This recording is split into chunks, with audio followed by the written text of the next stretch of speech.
The king hopes Logan will die in battle, but Logan crushes the rebels despite being heavily outnumbered. He defeats 3 advanced knights and unleashes his superhuman power. 1 week later, Logan returns to the capital and shocks the royal court by presenting Clavis's severed head to the king. Logan hurled the heavy sack from his shoulder onto the polished floor. The impact tore the sack open, and the severed heads of the rebel leaders spilled across the ground, sending a wave of absolute horror through the king and the gathered court. Among the gruesome trophies, the severed head of the first prince's son rolled forward. Logan gave it a dismissive light kick before dropping onto one knee. He formally addressed the throne, declaring that his loyal service had crushed the rebellion and delivered Clavis's head to the king. A thick, pulsating vein bulged across Logan's cheek. His intense glare radiated terrifying, vengeful fury, while the utterly shattered and brain-dead king could do nothing except stare back in paralyzed silence. The nobles gasped in collective shock and disgust at the sight of the rebels' severed heads.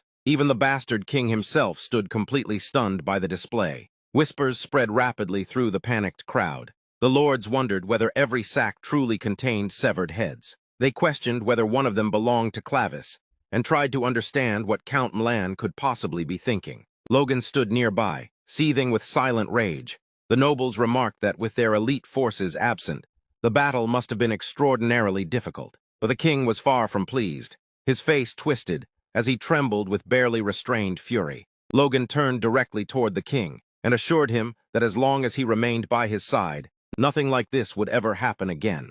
He urged His Majesty to rest easy. His reassuring words failed to ease the tension. Instead, the king grew angrier with every passing second. The awkward silence was suddenly broken by the sharp sound of applause. Cleo, the king's trusted advisor, and the mastermind working behind the throne, stepped forward. Cleo calmly offered to have the gruesome trophies removed immediately. He insisted they could not allow such a horrific sight to ruin the celebratory atmosphere. The king released a heavy sigh of relief. He turned to Cleo with satisfaction and agreed that the Lord Chamberlain was entirely correct. Watching the exchange closely, Logan reflected on how astonishingly bold Cleo was for stepping forward so casually during such a high-stakes gathering between the king and the highest-ranking nobles. Forced to preserve appearances, the king reluctantly declared that such a victory deserved a grand celebration. Logan humbly replied that he had merely been fortunate. His modest response prompted the nobles to burst into enthusiastic praise. They hailed Logan as an extraordinary prodigy despite his young age. They wondered whether the kingdom had ever produced such a remarkable genius throughout its history. They proudly acclaimed him as the true star of Grandia. As praise continued to rain down upon Logan, the king silently clenched his fist. His heart burned with bitter rage. A short while later, inside his private office, the king completely lost control. He flew into a violent rage, smashing and destroying everything within reach. Cleo watched the outburst without the slightest concern. Remaining calm, he turned toward 2 trembling servants and remarked that the flowers were lacking. He ordered them to clear away the debris and replace the decorations immediately. Still trembling with frustration, the king demanded to know whether Cleo had witnessed the nobles praising that bastard as the kingdom's star. The king slammed his fist onto the heavy table with ferocious anger while every movement unfolded before his own eyes. Cleo smoothly stepped in, urging His Majesty to calm himself. He then asked whether the entire situation did not seem remarkably suspicious. Confused, the king demanded an explanation. Cleo pointed out that even if Logan had somehow become superhuman, it should still have been logically impossible for him to defeat the entire rebel army so quickly.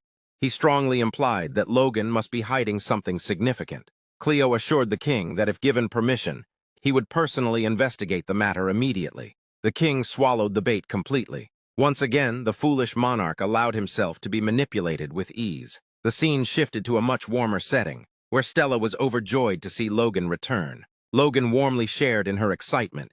He picked her up and playfully tossed her into the air, bringing a bright smile to her face. Stella's mother chuckled softly and explained that after hearing Logan was coming home, the little girl had refused to sleep and stayed awake all night waiting for him. Deeply touched, Logan warmly acknowledged her devotion. He promised to visit her much more often and sincerely apologized for being so busy lately. Watching the heartwarming moment from the side was Logan's master. Stepping forward, his master sincerely apologized. He admitted that while stationed at the border, he had no idea His Majesty would make such a reckless decision. Logan gently reassured him that everything was fine, especially since his master had only just arrived in the capital himself. Logan carefully placed Stella back into her mother's arms so the exhausted child could finally go to bed. The two men were then left alone for a private conversation.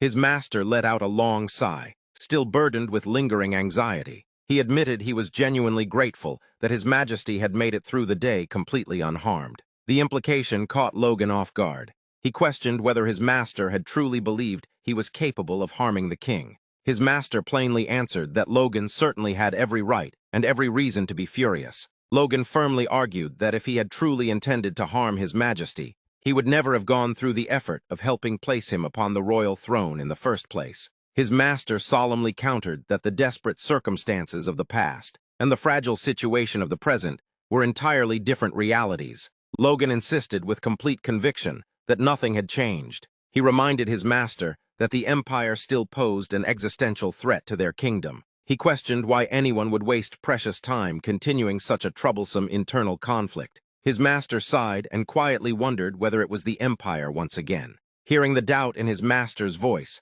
Logan silently repeated the word to himself. After facing the Emperor in person, he had become even more convinced that the ruler would never abandon his grand ambitions. Following a long silence, his master admitted that he had also noticed troubling changes while stationed at the border. He explained that along the western border, which directly faced the Empire's eastern frontier, a significant number of imperial troops had unexpectedly been withdrawn. He also noted that the heavy taxes imposed upon visiting merchants had been greatly reduced. His master speculated that perhaps Logan's tremendous influence had genuinely encouraged the Empire to adopt a more pro-kingdom stance. He asked whether Logan truly believed otherwise. Logan nodded firmly. He insisted that the entire display was nothing more than a deceptive tactic designed to lower their guard. He passionately urged his master not to focus only on the present. Instead, he reminded him that the Empire had consistently launched aggressive wars after every imperial succession.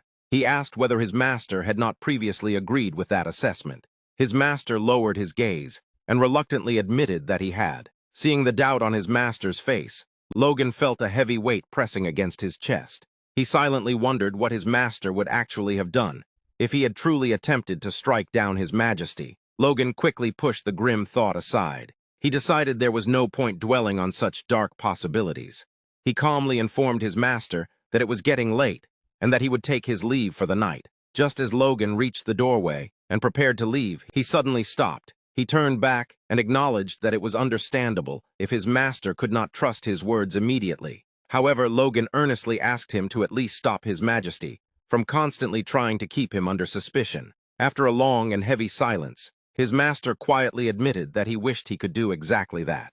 A few days later, life continued in the bustling capital. Roberts Floyd, the Chancellor of Grandia and Eileen's father, patiently waited outside the royal chambers for his scheduled audience with the king. Suddenly, one of the king's personal attendants approached and bowed deeply. While apologizing for the interruption, Roberts thoughtfully hummed to himself. He asked whether his long-awaited audience had finally been approved, pointing out that despite submitting his request well in advance, the wait had been unusually long. The official apologized once again.